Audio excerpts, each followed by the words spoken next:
कहानी शुरू होती है साल 1944 से। वर्ल्ड वॉर अब खत्म हो रहा है, इसीलिए फिनलैंड में जितनी भी सेनाएं थीं वो सब अपने देश वापस लौट रही हैं, जिनमें जर्मनी की नाजी सेना भी शामिल है। लेकिन जर्मनी की सेना अपने सामने आने वाली हर एक चीज को तबाह करते हुए अपने देश लौट रही होती है। इसी माहौल में हमें एक आदमी दिखाया जाता है जिसका नाम आतामी है। वह अपने घोड़े और एक डॉग के साथ फिनलैंड के रिहायशी इलाकों से बहुत दूर आ चुका है। दरअसल पहले वह सेना में कमांडर था, उसने बहुत खून खराबा देखा है, पर अब वह अपनी बाकी की जिंदगी शांति से जीना चाहता है। एक दिन उसे नदी में सोने का एक टुकड़ा मिलता है। वह समझ जाता है कि हो न हो यहाँ जमीन के नीचे कोई न कोई सोने की खान है जहाँ उसे बहुत सारा सोना मिल सकता है।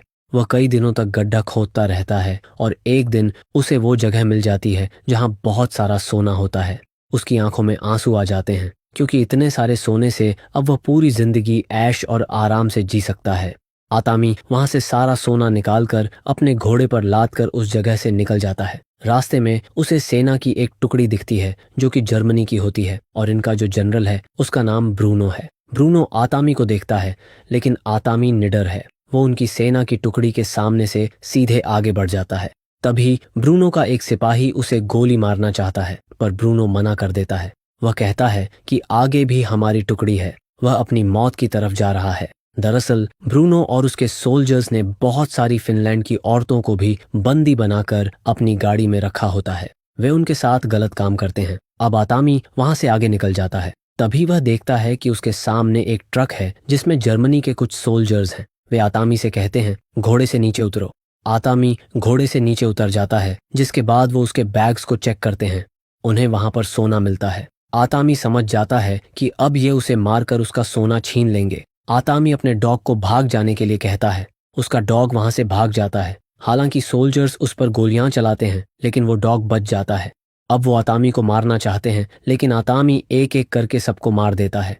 आतामी ने जंग के दौरान अपने हजारों दुश्मनों को मौत के घाट उतारा है, इसीलिए इनमें से एक भी सिपाही उसके सामने टिक नहीं पाता। उसे फाइटिंग की कई सारी कलाएं आती हैं, और अब जब आतामी एक सोल्जर को गोली से मारता है तो आगे निकल चुके जनरल ब्रूनो और उनके सिपाही गोली की आवाज सुनकर वापस उसी जगह पर पहुंचते हैं, पर आतामी वहां से निकल चुका होता है। जनरल ब्रूनो देखते हैं कि उनके सभी सिपाहियों को किसी ने मार दिया है। वो अपने एक सिपाही की जेब चेक करते हैं, जिसमें उन्हें सोने का एक टुकड़ा मिलता है। अब उन्हें समझ आ जाता है कि वो बूढ़ा आदमी जो उनके सामने से गुजरा था, उसी ने इन सैनिकों को मारा है और उसके पास बहुत सारा सोना है। जनरल ब्रूनो के दिल में लालच भर जाता है, इसलिए वह आतामी का पीछा करना शुरू कर देता है। जल्द ही उन्हें आतामी दिख जाता है। जनरल का एक सिपाही उस पर गोली चलाना चाहता है, लेकिन ब्रूनो उसे रोक देता है और कहता है वो अपनी मौत की तरफ बढ़ रहा है। आतामी का घोड़ा लगातार आगे बढ़ रहा होता है। तभी उसके घोड़े का पैर एक लैंडमाइन पर पड़ जाता है, जिससे जोरदार ब्लास्ट होता है। ब्लास्ट में आतामी तो बच जाता है, लेकिन उसका घोड़ा मारा जाता है। अब जनरल ब्रूनो अपने सभी सोल्जर्स के साथ आतामी के सामने आता है। वो देखते हैं कि वहां बहुत सारा सोना बिखरा हुआ है, जिसे आतामी उठाने की कोशिश कर रहा है। जनरल अपने सिपाही को आदेश देता है कि उसे मार दो, लेकिन इससे पहले कि वो फायर करे, आतामी एक पत्थर उठाकर एक और लैंडमाइन पर फेंक देता है, जिससे बड़ा विस्फोट होता है। उस ब्लास्ट के धुएं का फायदा उठाकर आतामी वहां से सोना लेकर भाग निकलता है। जनरल के सिपाही उसका पीछा करते हैं, लेकिन रास्ते में पड़े लैंडमाइन पर पैर रखते ही सब मारे जाते हैं। अब जनरल 2 बंधक बनाई गई लड़कियों को गाड़ी से नीचे उतरवाता है और उन्हें टैंक के आगे चलने का आदेश देता है, ताकि अगर रास्ते में कोई माइन हो तो सबसे पहले वही मारी जाए। जनरल अब समझ जाता है कि ये बूढ़ा आदमी कोई साधारण इंसान नहीं है। वो रेडियो से अपने हेडक्वार्टर कॉल करता है और आतामी का हुलिया बताता है। उधर से जवाब मिलता है, अगर तुम उस आदमी से मिले हो और जिंदा हो तो तुम बहुत भाग्यशाली हो। वो आतामी है, वर्ल्ड वॉर का सबसे खतरनाक कमांडर। कोई भी उससे भिड़ना नहीं चाहता था। तुम्हारे लिए बेहतर यही होगा कि तुम उसका पीछा छोड़ दो और जर्मनी लौट आओ।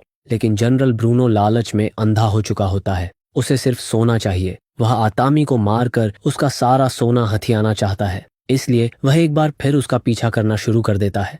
वहीं दूसरी तरफ आतामी को दिखाया जाता है, जो अब बुरी तरह जख्मी है। वो एक पुराने टूटे ट्रक के पीछे लेट जाता है। तभी उसका वफादार कुत्ता वहां आ जाता है। आतामी उसे धीरे से कहता है, यहाँ से चले जाओ। डॉग दूर चला जाता है और आतामी की आंख लग जाती है। कुछ देर बाद जनरल और उसके सोल्जर्स वहां पहुंच जाते हैं। आतामी की आंख खुलती है। वह देखता है कि जनरल अपने डॉग्स के साथ उसकी तलाश कर रहा है। अपनी पहचान छुपाने के लिए आतामी चालाकी से ट्रक के नीचे चला जाता है और फ्यूल टैंक लीक कर देता है ताकि वह अपने ऊपर फ्यूल डाल सके। इससे डॉग्स उसकी गंध नहीं पकड़ पाते। जनरल और उसके सोल्जर्स अब परेशान हैं क्योंकि उन्हें आतामी का कोई सुराग नहीं मिलता। इसी मौके का फायदा उठाकर आतामी वहां से निकलने की कोशिश करता है, लेकिन उसे देख लिया जाता है। उस पर गोलियां चलाई जाती हैं। एक गोली उसके पैर में लगती है, पर वो किसी तरह दूर भाग निकलता है। जनरल अपने डॉग्स को उसके पीछे छोड़ देता है। आतामी खुद को बचाने के लिए अपने कपड़ों में आग लगाता है और पानी में कूद जाता है। ये देखकर डॉग्स डर जाते हैं और वहां से भाग जाते हैं। लेकिन अब जनरल और उसके सोल्जर्स को यकीन हो चुका है कि आतामी पानी में है, इसलिए वो उसके ऊपर आने का इंतजार करते हैं। बहुत देर के बाद जब आतामी पानी के ऊपर आता है तो उस पर गोलियां चलाई जाती हैं। आतामी एक बार फिर से पानी के अंदर चला जाता है, लेकिन अब पानी खून से लाल हो चुका है। जनरल को लगता है कि वो मर चुका है, इसलिए वह अपने सोल्जर्स को पानी में भेजता है ताकि वो सोना लेकर वापस आ सके। लेकिन जैसे ही उसके सिपाही पानी में जाते हैं, कोई भी वापस नहीं आता, क्योंकि आतामी अब भी जिंदा है और वो पानी में उतरने वाले हर सिपाही को मार रहा होता है। आखिरी सिपाही डर जाता है और पानी में जाने के बजाय भागने की कोशिश करता है, लेकिन जनरल ब्रूनो उसे गोली मार देता है। अब जनरल देखता है कि आतामी उसी नाव से नदी के दूसरी ओर पहुंच चुका है। वो उस पर गोलियां चलाते हैं, लेकिन आतामी उनके अपने सोल्जर्स को ढाल बनाकर वहां से निकलने में कामयाब हो जाता है। आतामी का जो डॉग होता है वो अब जनरल के पास है और जनरल उसे अपने साथ ले जाता है। दूसरी तरफ आतामी एक जले हुए शहर तक पहुंचता है, वो शहर जिसे हिटलर की सेना ने जलाया था। वह एक पुराने गैस स्टेशन में जाता है जहां उसे अपने अतीत की यादें सताने लगती हैं, जब सोवियत सेना ने उसके पूरे परिवार को मार दिया था। उस दिन के बाद से ही उसने सैकड़ों सोवियत सैनिकों को मौत के घाट उतारा था। यहाँ तक कि उसके सीनियर ऑफिसर्स भी उसे कमांड नहीं कर पाते थे। इन्हीं यादों में डूबे डूबे उसकी आंख लग जाती है। कुछ देर बाद उसे अपने डॉग के भौंकने की आवाज सुनाई देती है। जब वो बाहर जाता है तो देखता है कि उसका डॉग वहीं है, लेकिन उसके गले में बम बंधा हुआ है। आतामी तुरंत बम को निकालकर दूर फेंक देता है, लेकिन धमाके से वो जमीन पर गिरकर बेहोश हो जाता है। जब उसकी आंख खुलती है तो देखता है कि जनरल ने उसे रस्सी से बांध रखा है और उसके सारे सोने पर अब जनरल का कब्जा हो चुका है। जनरल उसे रस्सी से लटकाकर वहां से चला जाता है। उसे लगता है कि आतामी मर गया है, लेकिन आतामी बहुत चालाक होता है।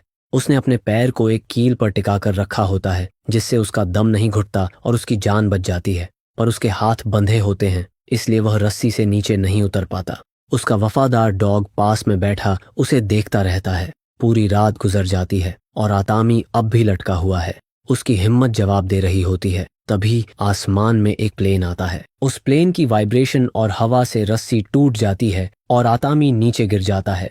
प्लेन के 2 पायलट्स उतरते हैं। दरअसल उनका फ्यूल खत्म हो चुका होता है और वे फ्यूल की तलाश में यहाँ आए हैं। जब वो आतामी और उसके डॉग को देखते हैं तो हैरान रह जाते हैं। आतामी उन पर हमला कर देता है, एक पायलट को मार देता है और दूसरे को बुरी तरह घायल कर देता है। अब उसके पास जनरल तक पहुंचने का सिर्फ एक ही रास्ता है, वो है यह प्लेन।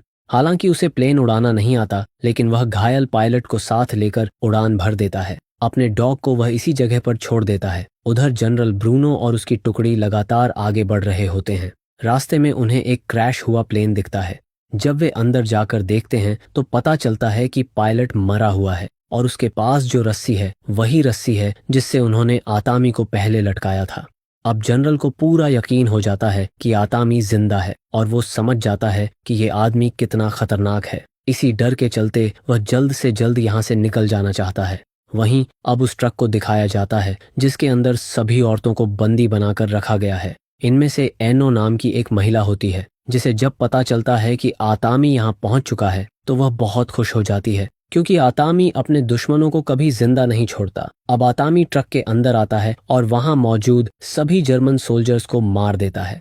जब वह चारों ओर देखता है तो पाता है कि वहां जितनी भी औरतें हैं सबकी सब फिनलैंड की हैं, जिन्हें नाजी सैनिकों ने बंदी बनाया हुआ था। इसलिए वह सबको आजाद कर देता है और कहता है, अब तुम्हें मेरा साथ देना होगा। वह ट्रक के ड्राइवर को मार देता है और एनो से कहता है कि वो ट्रक चलाए। एनो ड्राइविंग शुरू करती है और धीरे धीरे ट्रक की स्पीड कम करती है ताकि ट्रक टैंक के पास पहुंच सके। बड़ी चालाकी से आतामी टैंक के ऊपर चढ़ जाता है इस टैंक के अंदर जनरल ब्रूनो और उसका एक वफादार ऑफिसर मौजूद होते हैं। आतामी चालाकी से उस ऑफिसर को टैंक से नीचे गिरा देता है। अब जनरल, जो अपनी जान बचाना चाहता है, टैंक लेकर वहां से निकल जाता है। आतामी के सामने अब वही ऑफिसर रह जाता है। तभी वहां 2 और जर्मन सोल्जर्स आते हैं। वे आतामी को देखते हैं और तुरंत पहचान जाते हैं कि वो कौन है। डर के मारे वे अपनी बाइक वहीं छोड़कर भाग जाते हैं। आतामी उनकी बाइक उठाता है और वहां से निकल जाता है। ऑफिसर को लगता है कि आतामी ने उसे जिंदा छोड़ दिया, लेकिन तभी वो देखता है कि सामने से वही फिनिश महिलाएं आ रही हैं जिन्हें इसी ऑफिसर ने बंदी बनाया था और जिन पर वह जुल्म करता था। अब सीन बदलता है। जनरल ब्रूनो अपने पायलट के साथ प्लेन में बैठा हुआ है और सोना लेकर भाग रहा है, लेकिन तभी सामने से आतामी आता दिखता है। वो अपनी बाइक लेकर सीधा प्लेन की तरफ बढ़ता है। ये देखकर जनरल और पायलट दोनों घबरा जाते हैं, पर इससे पहले कि आतामी का बाइक प्लेन से टकराती, प्लेन टेक ऑफ कर जाता है। जनरल खुश होता है। उसे लगता है कि अब वो आतामी से बच गया और सारा सोना उसके पास है, लेकिन उसे यह नहीं पता होता कि आतामी अब भी जिंदा है और वो प्लेन के पिछले हिस्से में लटका हुआ है। आतामी बहुत बहादुरी से प्लेन के पिछले पहिए तक पहुंच जाता है, फिर धीरे धीरे प्लेन के नीचे से फ्लोर तोड़कर अंदर जाने की कोशिश करता है। अंदर से कुछ आवाजें आती हैं जिसे सुनकर जनरल डर जाता है, लेकिन पायलट कहता है, सर, प्लेन पुराना है, इसमें ऐसी आवाजें आती रहती हैं। पर जनरल को यकीन नहीं होता। वह पीछे जाकर जांच करने जाता है और जैसे ही वह पहुंचता है, आतामी उस पर हमला कर देता है। दोनों के बीच जबरदस्त लड़ाई होती है। जनरल ज्यादा ताकतवर होता है और वह आतामी पर बेल्ट से हमला करता है, लेकिन आतामी उसकी बेल्ट पकड़कर उस पर पलटवार करता है। बेल्ट को एक बम से बांध देता है और उसे नीचे फेंक देता है। बम के साथ जनरल भी नीचे गिरता है और कुछ ही पल बाद जबरदस्त ब्लास्ट होता है जिसमें जनरल ब्रूनो मारा जाता है। अब आतामी को उसका सोना वापस मिल चुका है, लेकिन तभी उसे एहसास होता है कि प्लेन नीचे गिरने वाला है। जब वह आगे जाकर देखता है तो पता चलता है कि पायलट की मौत हो चुकी है। दरअसल जब वह जनरल से लड़ रहा था, उसी दौरान चली गोलियों से पायलट मारा गया था। आतामी अब पीछे जाकर अपने सोने को पकड़कर बैठ जाता है। उसे लगता है कि उसकी जिंदगी खत्म होने वाली है, लेकिन किस्मत एक बार फिर उसका साथ देती है। प्लेन दलदल में क्रैश होता है जिससे उसकी जान बच जाती है। इसके बाद आतामी अपने डॉग को लेकर एक बैंक जाता है। वहां काउंटर पर सोने के टुकड़े रखकर कहता है, मुझे पैसे चाहिए। अब आतामी के पास सोना है, पैसा है और जिंदगी में किसी चीज की कमी नहीं रही। इसी के साथ यह फिल्म यहीं पर खत्म हो जाती है। उम्मीद करते हैं कि यह कहानी आपको पसंद आई होगी।